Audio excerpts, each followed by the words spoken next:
تو اب بہت زیادہ مجھے نہیں نظر آ رہا کہ کوئی ابہام کہیں سے صدر مملکت کی طرف سے بھی آئے گا کہ ایمبیگوٹی کریں گے یا وہ روکیں گے، بلکہ یہ آج پرائم منسٹر بھیج دیں. لیکن چونکہ آج جنرل باجوہ کی 6 ستمبر کے حوالے سے جو ہمیشہ فوج کئی سالوں سے تقریبات کر رہی ہے یوم شہداء کے لیے، تو وہ اس دفعہ سیلاب کی وجہ سے نہیں ہوئی تھی، تو وہ آج ہو رہی ہے، تو شاید اس میں ان کا خطاب بھی ہے، تو اس کے بعد اناؤنسمنٹ آ جائے یا کل آ جائے. اب بہرحال یہ پرائم منسٹر آفس پہ ہے کہ وہ 1 دن لیں ایڈوائس کو بھیجنے کے لیے، 2 دن لیں، یا جیسے صبح آئی ہے اور ابھی تھوڑی دیر بعد ہمارے پاس خبر آ جائے کہ جی وہ تو ایڈوائس چلی گئی ہے، یہ اپروو ہو گئی ہے. اب یہ خالصتاً پرائم منسٹر کا اپنا کردار ہے، ان کی اپنی ثوابدید ہے کہ وہ ان 6 میں سے کن 2 لوگوں کو چنتے ہیں، کیونکہ پاکستان آرمی میں جب کوئی 3 اسٹار جنرل بنتا ہے پھر اس نے 1 سال کور کر لی ہو تو پھر وہ اس بات کی اہلیت میں آ جاتا ہے کہ کیونکہ اب یہ رولز بنے ہوئے ہیں کہ 1 سال کم از کم کور کمانڈ کی ہوئی ہونی چاہیے، تو وہ لوگ اس لسٹ میں آ جاتے ہیں. تو یہ 6 کے 6 لوگ اس کے اندر موجود ہیں. اب ان میں سے پرائم منسٹر نے چننا ہے.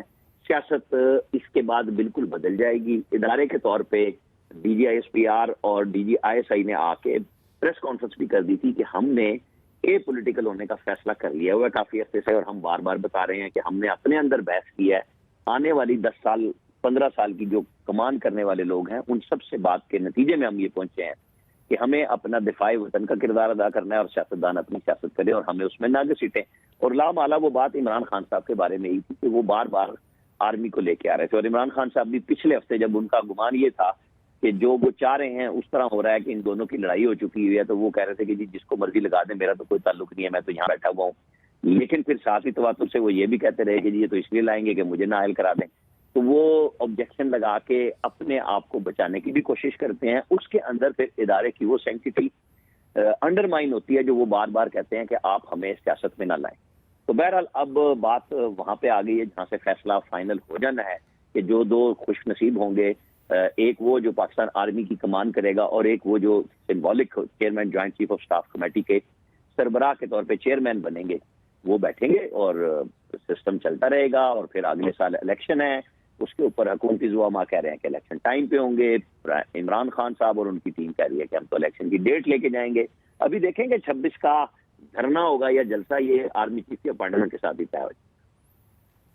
ٹھیک ہے، بہت شکریہ. بیورو چیف اسلام آباد عامر الیاس رانا ہمارے ساتھ موجود تھے اور تمام تر معاملے پر اپنی تجزیہ پیش کر رہے تھے. بہت شکریہ. آگے بڑھتے ہوئے آپ کو بتائیں، پی ٹی آئی جلسے کے لیے اسلام آباد سے گزرنے پریڈ گراؤنڈ میں ہیلی کاپٹر اتارنے کی اجازت کا معاملہ. اسلام آباد ہائی کورٹ میں پی ٹی آئی کی درخواست پر سماعت ہوئی. چیف جسٹس عامر فاروق نے ریمارکس دیے. آپ کی استدعا ہے کہ میں ان کو ہدایات دوں جو میں نہیں دے سکتا، یہ انتظامیہ کا کام ہے، ہائی کورٹ ہیلی پیڈ سروسز تو نہیں دے سکتی. پی ٹی آئی جلسے کے لیے اسلام آباد سے گزرنے پریڈ گراؤنڈ میں ہیلی کاپٹر اتارنے کی اجازت کا معاملہ. اسلام آباد ہائی کورٹ میں پی ٹی آئی کی درخواست پر سماعت ہوئی. چیف جسٹس عامر فاروق نے ریمارکس دیے. آپ کی استدعا ہے کہ میں ان کو ہدایات دوں جو میں نہیں دے سکتا، یہ انتظامیہ کا کام ہے، ہائی کورٹ ہیلی پیڈ سروسز نہیں دے سکتی. اسلام آباد ہائی کورٹ میں پی ٹی آئی کی درخواست پر سماعت ہوئی. چیف جسٹس عامر فاروق نے اہم ریمارکس دیے. انہوں نے کہا کہ آپ کی استدعا ہے کہ میں ہدایات دوں جو میں نہیں دے سکتا. اہم خبر ہے، حاجی غلام علی کی بطور گورنر کے پی کے تعیناتی کے لیے ایڈوائس صدر مملکت کو بھجوا دی گئی ہے. غلام علی کا تعلق جے یو آئی فے سے ہے. جے یو آئی فے کے سربراہ مولانا فضل الرحمان نے غلام علی کو اس عہدے کے لیے نامزد کیا ہے. اپڈیٹ کریں اس اہم خبر کے حوالے سے. حاجی غلام علی کو بطور گورنر کے پی کے تعیناتی کے لیے ایڈوائس صدر مملکت کو بھجوا دی گئی ہے. غلام علی کا تعلق جے یو آئی فے سے ہے. جے یو آئی فے کے سربراہ مولانا فضل الرحمان نے غلام علی کو اس عہدے کے لیے نامزد کیا ہے. اپڈیٹ کرتے چلے، اہم تعیناتی ہے. اس پر حاجی غلام علی کی بطور گورنر کے پی کے تعیناتی کے لیے ایڈوائس صدر مملکت کو بھجوا دی گئی.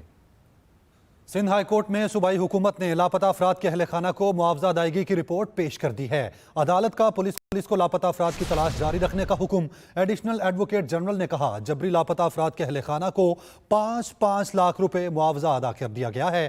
12 افراد کی جبری گمشدگی ثابت ہوئی ہے. عدالت نے مزید سماعت 18 جنوری 2023 تک ملتوی کر دی ہے. اپڈیٹ کریں اس اہم خبر کے حوالے سے. سندھ ہائی کورٹ میں صوبائی حکومت نے لاپتہ افراد کے اہل خانہ کو معاوضہ ادائیگی کی رپورٹ پیش کر دی ہے.